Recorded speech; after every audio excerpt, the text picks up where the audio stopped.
Hola a todos, j'espère que vous allez bien pour commencer.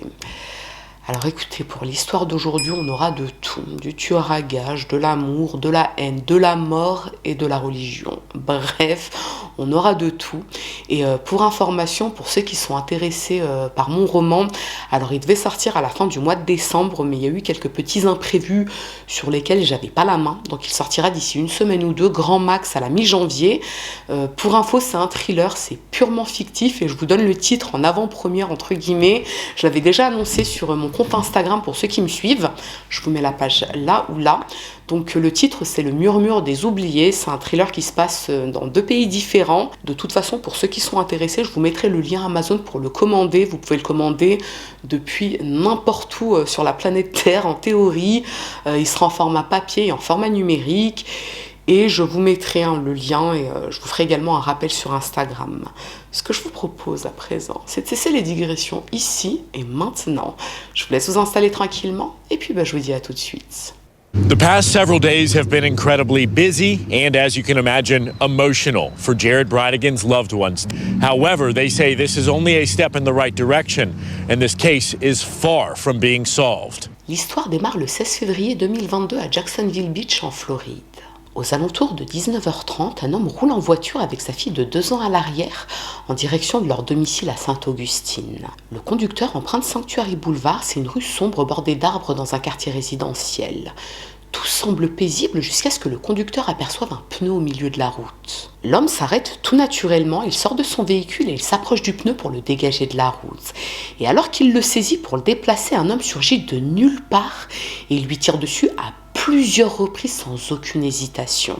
Sa mort est instantanée. Le tireur prend aussitôt la fuite. Pendant ce temps, la fillette qui est dans la voiture assiste au meurtre de son père muette d'effroi. Quelques minutes après, un passant découvre la scène. La victime gît sans vie sur la chaussée et la petite fille, indemne physiquement mais en état de choc, attend dans le véhicule.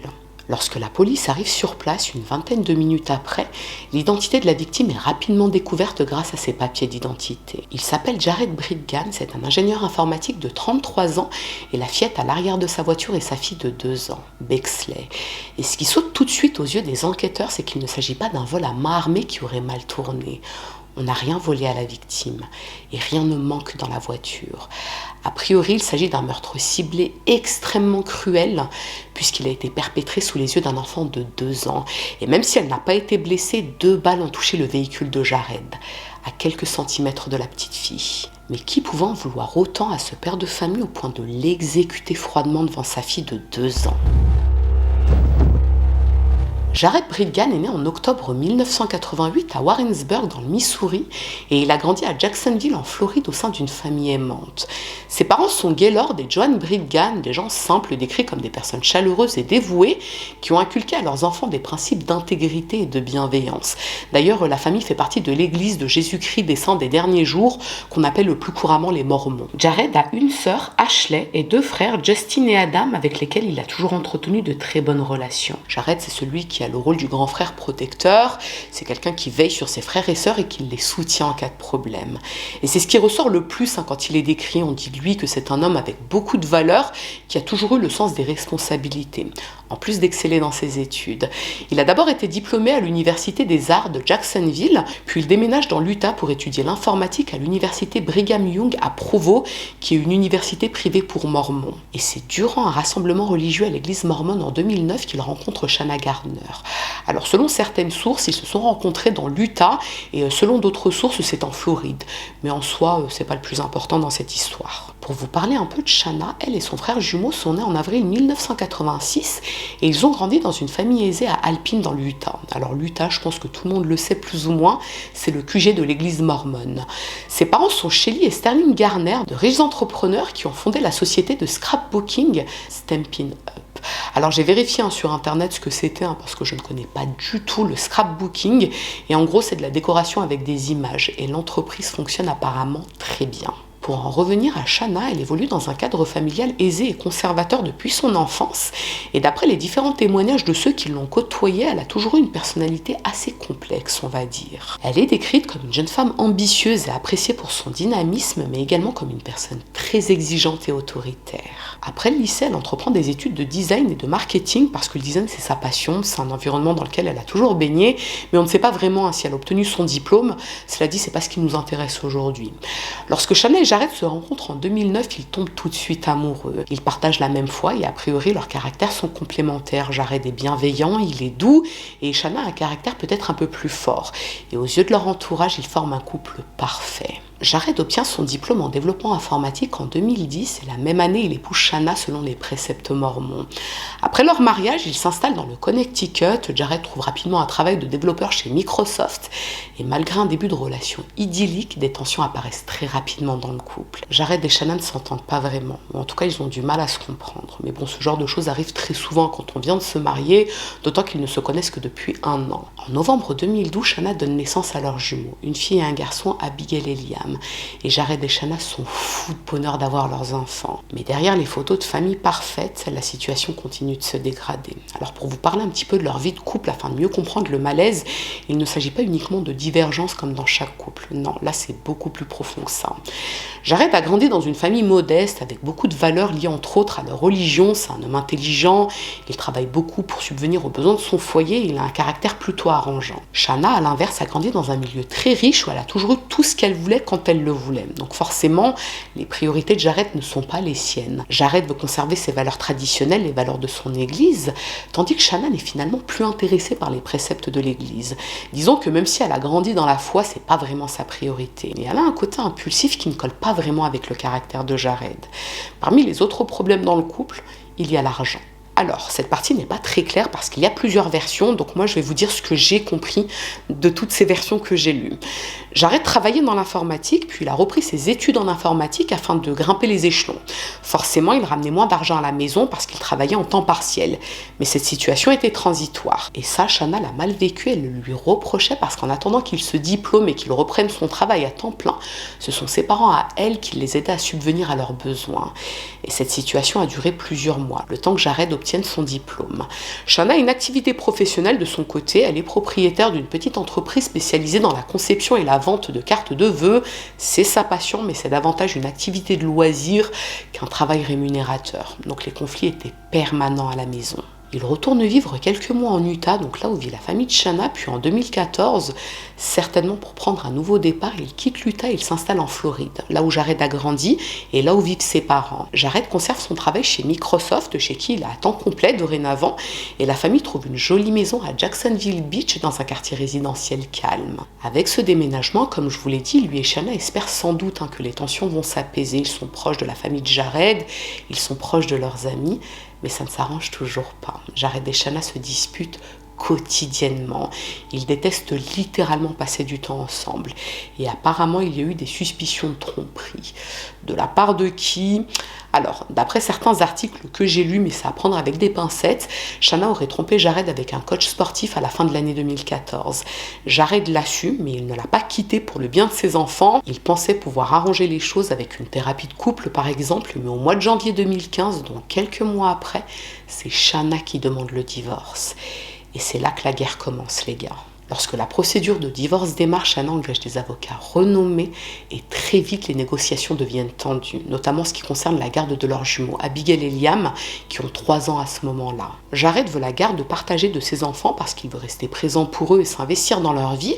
D'ailleurs, après la séparation, il s'est installé dans une maison à St. John, c'est une ville proche de Jacksonville Beach, qui est très familiale et plutôt chic. Mais Shanna est contre, elle veut la garde exclusive des jumeaux. Et plus encore, elle souhaite limiter le droit de visite de Jared.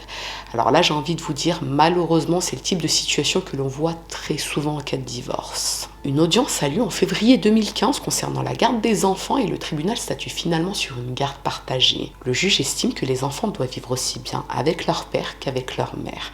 C'est une victoire pour Jared que Shanna a du mal à accepter. Mais elle n'a pas le choix. Cela dit, elle demande une pension alimentaire assez conséquente dont je n'ai pas trouvé le montant exact sur internet. Et si elle demande cette pension, c'est parce qu'elle estime que ses revenus sont inférieurs à ceux de Jared. Alors si j'ai bien compris cette partie de l'histoire, Jared trouve que le montant est excessif dans la mesure où la garde est partagée, mais il se soumet à cette obligation pour calmer les tensions. Mais la situation ne s'apaise toujours pas. Les relations entre Shanna et Jared sont extrêmement tendues. D'ailleurs, Jared confie même à des amis qu'il a l'impression d'être constamment surveillé, en plus d'être harcelé par Shanna. Mais il fait profil bas et il essaie d'avancer de son côté. En 2017, Jared s'inscrit sur une application de rencontre pour trouver l'amour. Je crois que c'est Bumble ou Bumble. Jared travaille beaucoup, il a plus de responsabilités au travail, il s'occupe de ses 2 enfants lors de sa garde partagée, donc il n'a pas le temps de sortir pour rencontrer des femmes. Mais en 2017, tout bascule. Au mois de juin ou au mois de juillet, il match avec Kirsten Morgan. Et le courant passe tout de suite. Kirsten, c'est une gestionnaire de compte de 27 ans qui vient de la Caroline du Nord et qui s'est récemment installée en Floride pour son nouveau travail. Et tous ceux qui l'entourent disent d'elle que c'est une femme douce, gentille et très proche de sa famille. Jared et Kirsten se rencontrent pour la première fois en personne en juillet 2017 dans un café à Jacksonville et c'est l'étincelle.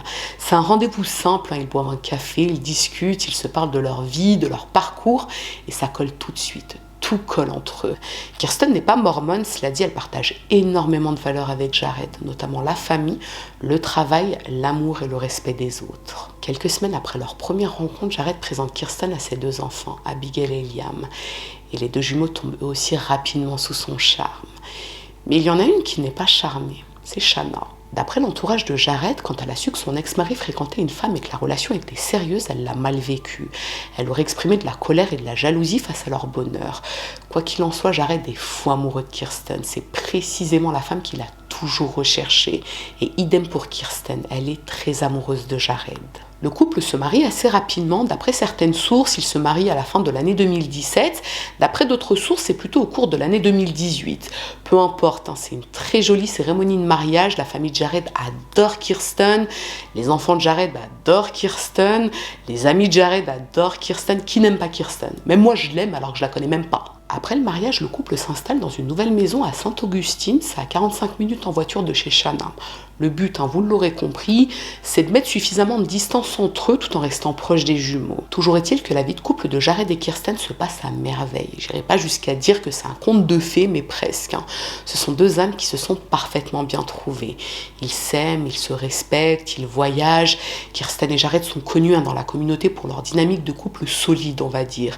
Ils organisent des soirées avec leurs amis, ils sortent beaucoup avec les 2 jumeaux et ils documentent tout sur les réseaux sociaux. Shanna, de son côté, fréquente assidûment une salle de sport à Jacksonville Beach et c'est durant l'un de ses entraînements au début de l'année 2018 qu'elle rencontre Mario Fernandez Saldana. Mario a 29 ans, il est coach à la salle de sport et il n'est pas riche à proprement parler. Il possède un appartement à Jacksonville et il vit plutôt correctement.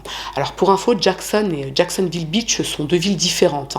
Je vous le dis pour pas qu'il y ait de confusion. Bref, Mario et Shanna se rencontrent à la salle de sport, ils commencent à se fréquenter et rapidement ils tombent amoureux. Alors bien évidemment, les parents de Shanna n'approuvent absolument pas cette union, vous vous doutez bien.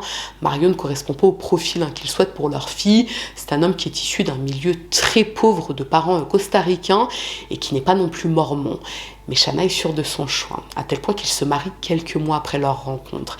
Et ça crée d'énormes tensions au sein de la famille. Et même si ses parents ne coupent pas définitivement les ponts avec elle, ça creuse un fossé entre eux. Du côté de Jared, lui et Kirsten veulent dorénavant agrandir la famille. En août 2020, ils accueillent leur première fille, Bexley, et en septembre 2021, leur 2e fille, London. Jared est totalement impliqué dans l'éducation de ses 4 enfants, et pas seulement, puisqu'il devient également professeur de catéchisme à l'église mormone. La seule ombre au tableau, c'est Shanna. Elle n'a toujours pas digéré, disons, la garde partagée. Elle ne trouve pas cette décision juste. Selon elle, ses 2 enfants lui appartiennent. Elle estime que Jared doit lui reverser plus d'argent. Forcément, ça donne lieu à d'énormes disputes avec Jared, beaucoup de tensions, mais Kirsten est là pour le soutenir. Elle lui demande de patienter et de ne surtout rien faire pour éviter d'envenimer la situation. Et malgré tous les efforts de Jared, La guerre ne s'arrête pas. Pourtant, lui et Shanna ont divorcé depuis plusieurs années.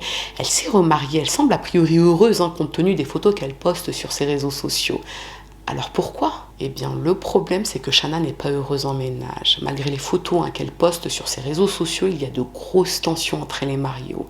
Elle a moins de rapport avec sa famille à cause de ce mariage, et ce mariage se passe mal. Est-ce que c'est pour cette raison qu'elle s'en prend à Jared ?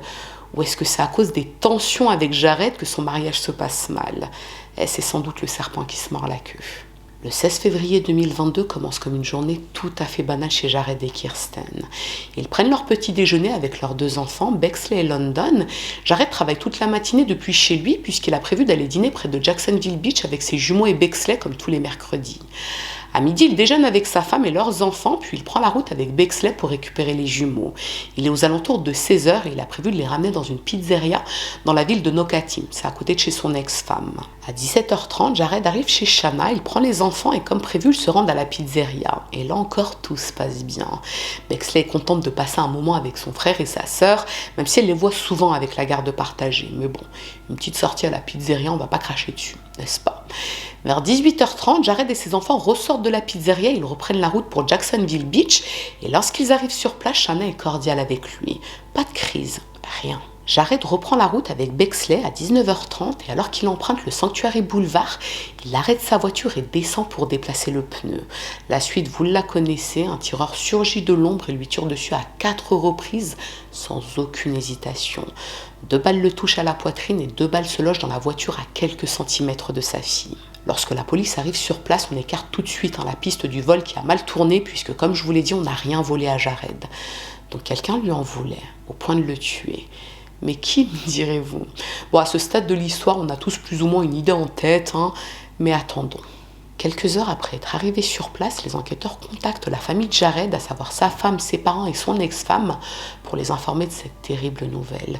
Et là, je vous laisse imaginer la douleur de sa famille, d'autant que la petite Bexley assistait à la scène, elle n'était qu'à quelques mètres de l'endroit où son père a été abattu. Le 18 février, soit 2 jours après le meurtre, les enquêteurs reçoivent les images des caméras de surveillance autour de la scène de crime. La qualité n'est pas très bonne, mais on peut voir que ce pneu n'est pas arrivé de nulle part à cet endroit. Il a forcément été placé ici par quelqu'un qui n'était pas sous l'angle de la vidéo. Donc il s'agissait forcément d'un piège qui visait à ce que Jared s'arrête et qu'il sorte de son véhicule. Ça signifie qu'il était suivi et qu'effectivement, ce meurtre était prémédité. Dans les images, on peut également apercevoir un véhicule garé à proximité de Sanctuary Boulevard peu avant le meurtre. Il s'agit d'un Ford 550 de couleur bleue, mais dans la mesure où la qualité de l'image n'est pas très bonne, on ne peut pas voir le conducteur, ni la plaque d'immatriculation. C'est assez mince comme indice, mais en parallèle, les enquêteurs sont déjà sur une piste. Son ex-femme Shanna, forcément. Les membres de la famille de Jared ont été interrogés, comme je vous l'ai dit, et ce qu'il ressort de leur témoignage, c'est qu'il n'y avait qu'une seule personne qui lui en voulait au point de le tuer, son ex-femme Shanna. Le problème, c'est qu'au moment de son meurtre, Shanna était chez elle avec ses 2 enfants et son mari, et aucun d'eux ne possède de Ford bleu. Les enquêteurs demandent les relevés téléphoniques et bancaires de Shanna et de son mari. Ils reçoivent les relevés téléphoniques et ce qu'ils révèlent est intéressant, mais pas forcément incriminant pour le moment. Les jours précédents et suivant le meurtre de Jared, Mario a été en contact téléphonique fréquent avec un certain Henry Tenon. Henry a 61 ans et c'est un ouvrier du bâtiment qui loue un appartement à Jacksonville dont le propriétaire est Mario. Bon, a priori, il n'y a rien de louche. Un propriétaire qui contacte son locataire, c'est courant. Si ce n'est qu'Henry est déjà bien connu des services de police depuis 1998. Il a été poursuivi et condamné entre autres pour port d'armes illégales, coups et blessures, escroquerie et conduite sans permis. Et en parlant de conduite, Henry possède une Ford F-150 bleue, le même type de véhicule aperçu sur les caméras de surveillance le soir du crime. Ça, c'est une piste qu'il faut creuser. Quoi qu'il en soit, 1 semaine ou 2 après le meurtre de Jared, Mario et Shanna déménagent et s'installent avec les enfants à Kissimmee, près d'Orlando. C'est une ville à 250 km de leur maison à Jacksonville Beach. Alors, d'après leur entourage, s'ils sont partis, c'est pour éviter la presse et le harcèlement médiatique qui résulte de ce type d'affaires. Ils ont bien sûr été mis sur écoute après le meurtre de Jared, mais pour le moment, les enquêteurs n'ont rien trouvé d'incriminant. Sauf qu'entre-temps, les enquêteurs ont reçu les relevés bancaires d'Henry Tenon et ils sont assez troublants. Mario, le mari de Shanna, est propriétaire d'une petite entreprise spécialisée dans l'installation de matériaux et dans les travaux de rénovation, Westside Installation. Après le meurtre de Jared, Mario a signé des chèques à l'attention d'Henry et le montant total est de $10 000. Il y a 2 chèques datés du mois de mars 2022, un chèque de $2000 avec la mention paysagisme et nettoyage et un chèque de $3000 avec la mention entretien du toit. Puis un chèque de $5000 daté du mois d'avril 2022 avec la note Kickstarter bonne chance. $10 000 quelques semaines à peine après le meurtre de Jared, ça fait beaucoup pour des petits travaux d'entretien. Alors certes, Henry travaille dans le bâtiment, mais disons que le timing est plutôt troublant. Et puis, ce qui est troublant aussi, c'est la séparation de Mario et Shanna. Quelques mois après le meurtre de Jared, ils se séparent. Mario reste vivre à Kissimmee, tandis que Shanna prend ses enfants et elle rejoint ses parents à West Richland, dans l'État de Washington. Alors là encore, ça ne signifie rien d'un point de vue légal ou procédural, ou aux yeux de l'enquête, d'autant qu'ils étaient déjà en pleine procédure de divorce au moment où Jared a été tué. Mais vous verrez que c'est un détail qui a peut-être son importance pour la suite de l'histoire. J'étais choquée. Je me suis effondrée au sol parce que j'étais dévastée de ce que j'allais dire à mes enfants. Êtes-vous impliquée dans le meurtre de Jared? Non, je n'ai rien à voir avec son meurtre. Concernant l'enquête, elle prend énormément de temps. Elle s'étale sur plusieurs mois aux grandes dames de la famille Briggan. Cela dit, les autorités ont besoin de plus de preuves. Ils suspectent bien sûr Shanna, Mario et Henry d'être impliqués, mais il leur faut davantage d'éléments. Cela dit, ils ont une idée. Comme je vous l'ai dit, Henry est déjà bien connu des services de police. Il commet beaucoup d'infractions routières à longueur de temps en Floride. Parfois, il conduit sans permis, d'autres fois en état d'ivresse. Donc le 18 août 2022, 6 mois après le meurtre, il est arrêté lors d'un contrôle de police tout à fait banal, un contrôle organisé par les policiers. Et dans sa voiture, on retrouve un fusil de chasse. Alors le fusil de chasse n'a aucun rapport avec le meurtre de Jared. Cela dit, c'est illégal puisqu'il n'a pas le droit d'en posséder compte tenu de son casier judiciaire. Donc il est arrêté. Il est conduit au poste de police et les enquêteurs qui travaillent sur le meurtre de Jared l'interrogent. Mais pas directement sur le meurtre, ils y vont progressivement. Mais en face, ils ont affaire à un initié. Henry a compris ce qu'il se passe. Il sait qu'il est là, non pas pour cette histoire de fusil de chasse dans sa voiture, mais parce qu'on essaie de l'interroger sur autre chose, on essaie de le faire venir de lui-même sur le meurtre de Jared. Donc il demande un avocat. So here's what's up. Today's the most important day of your life. All right, I'm gonna shoot you straight. You got some tough decisions to make, but there's really only one right answer. Do you have a conscience? I think so. I think so too. Ain't nothing else I can give you. I don't think I need an attorney. Mais dans la mesure où il a été arrêté pour un vrai délit, à savoir la possession d'armes, alors qu'il n'a pas le droit d'en posséder une, il est envoyé en prison, le temps que la police trouve davantage de preuves contre lui. J'imagine que c'est aussi pour qu'il ne puisse pas prévenir d'éventuels complices ou détruire des preuves. Le jour même, son domicile est perquisitionné et on ne retrouve pas l'arme qui a servi à tuer Jared. Alors comme je vous l'ai dit, c'est une enquête qui est assez longue, c'est assez compliqué dans le sens où il y a des preuves, mais ça reste circonstanciel. Et c'est la raison pour laquelle ça prend autant de temps. Mais finalement, le 25 janvier 2023, soit près d'un an après le meurtre de Jared Briggan, Henry Tenon est officiellement inculpé pour assassinat, détention illégale d'armes à feu et maltraitance sur enfant. Alors ce chef d'inculpation a été ajouté par rapport à la petite Bexley, puisque souvenez-vous que Jared a été tué devant les yeux de sa fille et que 2 balles ont atterri à quelques centimètres d'elle. Ce qui a finalement motivé son inculpation, c'est davantage l'accumulation d'éléments plutôt qu'une nouvelle preuve incriminante. Entre-temps, les enquêteurs ont récupéré les données cellulaires d'Henry et il s'avère que le 16 février, il se trouvait à proximité de Sanctuary Boulevard aux alentours de 19h30. Il y avait même fait des allers-retours les jours précédant le meurtre. Donc même si on n'a pas retrouvé l'arme du crime chez lui, ça fait beaucoup d'éléments à charge pour un petit bonhomme. Au fur et à mesure que je prenais connaissance des détails, comme le pneu, ça m'a semblé évident que quelqu'un connaissait son trajet, son emploi du temps. Je pense depuis le départ que c'était planifié, réfléchi et ça visait Jared. Donc je ne suis pas surprise que les autorités ont annoncé qu'Henry Tenon, que Jared ne connaissait pas, n'est pas le seul impliqué. Henry Tenon est interrogé le 1er février. Devant toutes ces preuves, il passe aux aveux. Oui, c'est bien lui qui a tué Jared. Et s'il l'a fait, c'est parce qu'il a été engagé par Mario. Il a simplement rempli un contrat. Alors son témoignage n'a pas encore été rendu public, donc on n'a pas tous les détails dans la mesure où la procédure est toujours en cours. Donc on va certainement en apprendre davantage dans les mois à venir.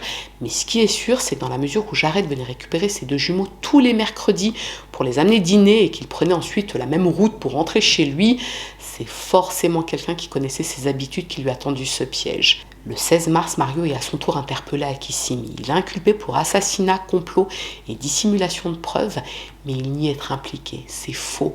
Il n'a jamais engagé son locataire pour tuer Jared.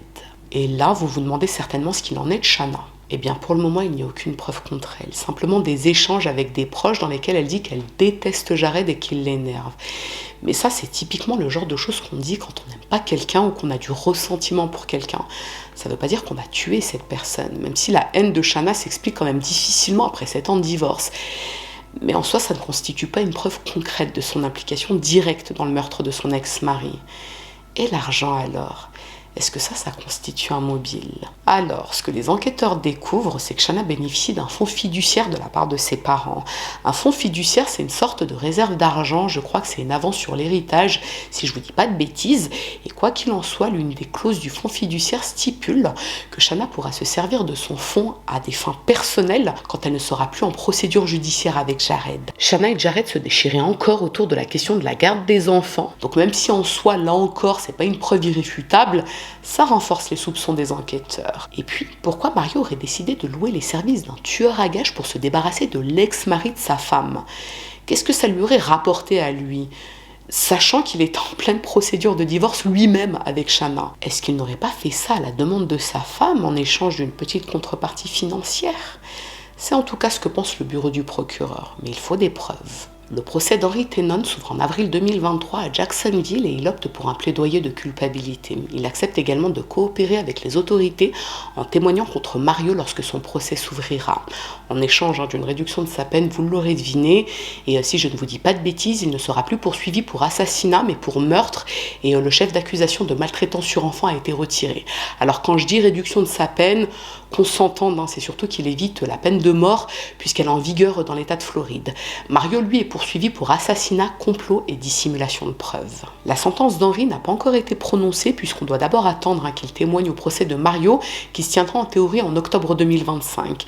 L'instruction est toujours en cours, donc toutes les informations ne sont pas publiques, mais sachez qu'il y a certainement d'autres personnes impliquées, des complices qui auraient aidé Mario à coordonner l'assassinat de Jared. Le 17 août 2023, contre toute attente, Shanna est finalement arrêtée à son tour à West Richland puis extradée en Floride au mois d'octobre. Elle est poursuivie pour assassinat, complot et sollicitation en vue de commettre un crime capital. Son procès est également prévu pour le mois d'octobre 2025, donc j'imagine qu'elle sera jugée en même temps que son mari. Et pour information, ils risquent tous les deux la peine de mort, puisque c'est ce que le ministère public compte requérir. D'ailleurs, je vous glisse une petite affaire ici, que j'avais beaucoup appréciée et qui se déroule également en Floride. Depuis l'arrestation de Shanna en août 2023, ses jumeaux ont été confiés à ses parents dans l'état de Washington puisqu'elle leur avait fait une procuration et les parents de Jared, Gaylord et Joanne ont lancé une procédure en juin 2024 pour obtenir leur garde ou au moins un droit de visite puisque les parents de Shanna s'y opposaient. Le procès s'est tenu en décembre, donc tout récemment, et la justice a maintenu la garde de Sterling et Shelley Gardner. Le juge a estimé qu'il était dans l'intérêt des enfants de rester dans l'état de Washington pour leur tranquillité, certainement à cause de toute la publicité autour de cette affaire. Cela dit, les parents de Jared ont obtenu un droit de visite et ils ont accepté cette décision. Kirsten Brigham, quant à elle, a exprimé publiquement sa désapprobation puisqu'elle estime que les deux enfants devraient pouvoir grandir dans un environnement, disons, le plus sain, à savoir chez leurs grands-parents paternels. Et bien sûr, je vous posterai une mise à jour de la suite de cette affaire si je suis toujours vivante d'ici la fin de l'année 2025, n'est-ce pas ? Voilà tout pour l'histoire de Jared Brigham, ce père de famille cruellement exécuté par un tueur à gages, une soirée de février 2022. We absolutely love them and that we want to be there for them, that we want to be a support to them and we want them to feel their father's love. After he was murdered and the contact was cut off from us, there was this deep sorrow within our family to not only lose him, but to lose that connection to his kids. Bon, et bien si vous êtes là les gars, c'est que vous avez regardé l'entièreté de la vidéo, auquel cas j'en suis ravie. Sachez que j'ai tellement galéré pour cette histoire parce que les sources se contredisaient trop d'un journal à l'autre. Vraiment, j'étais fortement étonnée parce qu'habituellement, les sources américaines sont beaucoup plus solides que pour d'autres pays. Et là, je comprenais pas, ça me donnait des dates, des fois rien à voir, des prénoms même, genre les prénoms des parents de Jared, ça n'avait rien à voir d'un article à l'autre. J'ai dû aller voir l'office funéraire, je crois qu'on dit ça comme ça, de la famille pour connaître leur vrai prénom. Donc ouais, et sachez qu'on n'a pas toutes les informations. Donc lorsque le procès va démarrer, je pense que là on va apprendre tous les détails. Il y a beaucoup d'autres choses que je voulais inclure dans la vidéo, mais dans la mesure où ce n'était pas des informations sûres, parce que on ne sait pas trop encore, je me suis dit bon, je vais les laisser de côté. Et je vous ai donné, on va dire, les informations principales, les plus importantes, je pense. Mais à mon avis, pendant le procès, ça va swinguer là au niveau de la vie de Shanna et Jared, de leur vie de couple et tout. On va en apprendre des vertes et des pas mûres. Enfin voilà, et que vous dire, si ce n'est que vraiment les affaires qui se déroulent en Floride, je sais pas pourquoi, mais j'aime trop la Floride. Dites-vous qu'aux États-Unis, les seuls États qui me donnent envie, c'est la Floride, la Louisiane et le Mississippi. Je sais pas pourquoi. Je sais pas. Vraiment, je crois que c'est à cause du livre que j'avais lu, vous savez, de Gwen Hunter, La malédiction dans le bayou, là, que j'avais lu quand j'étais gamine. Vraiment, ça m'avait donné une description de la Louisiane. La Floride, je sais, c'est par rapport à quoi. C'est quand j'étais plus jeune, j'avais vu le film, le thriller Sex Crimes avec Neve Campbell, ma star. Moi, j'étais tombée folle amoureuse de la Floride. Sex Crimes, l'un des meilleurs thrillers de tous les temps. La meuf qui abuse à peine. Non, vraiment, ce film, il est incroyable.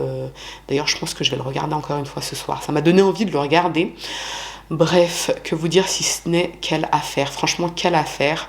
Je pense que quand le procès va démarrer, bah là, peut-être qu'on pourra se faire une meilleure idée de toutes les dynamiques qu'il y a eu dans cette histoire. Alors moi, à titre personnel, ça m'a l'air évident que Mario est impliqué dans le meurtre de Jared, mais je vous avoue que je ne comprends pas la raison pour laquelle il aurait fait ça de son propre chef. Donc je me dis, si Shanna n'est pas impliquée, certes on n'a rien retrouvé la concernant, mais ça me paraîtrait fou que Mario décide comme ça de lui-même d'aller faire tuer l'ex-mari de sa future ex-femme. Ouais, je sais pas. Écoutez, de toute façon, on verra bien, parce que je pense qu'il va y avoir d'autres preuves qui vont être évoquées durant le procès. Et j'ai vraiment hâte. Je crois que c'est l'une des affaires où j'attends le plus le procès, parce que cette histoire, vraiment, elle m'a grave intéressée. Et il m'a fait trop de peine, Jared. Enfin bref, vous n'hésitez pas à me mettre en espace commentaire ce que vous avez pensé de cette affaire. Là, si je speed, c'est parce que j'ai bientôt plus de batterie dans ma caméra. Là, peut-être même que ça a déjà coupé, j'en sais rien. Peut-être que je suis en train de parler dans le vide, qui sait. Et n'oubliez pas, mon roman sort prochainement. Je suis archi dégoûtée de ne pas avoir pu le sortir pour la période de Noël. Mais c'est comme ça, c'est le destin, c'est pas grave, ça repousse un peu. Et je vous mettrai le lien systématiquement sous mes vidéos pour pouvoir le commander pour ceux qui sont intéressés. Ce que je vous propose à présent, c'est que si cette affaire vous a intéressé à défaut de vous avoir plu, n'hésitez pas à mettre un petit j'aime sous la vidéo. Mais surtout, n'hésitez pas à vous abonner, c'est encore mieux. Je vous dis à très bientôt.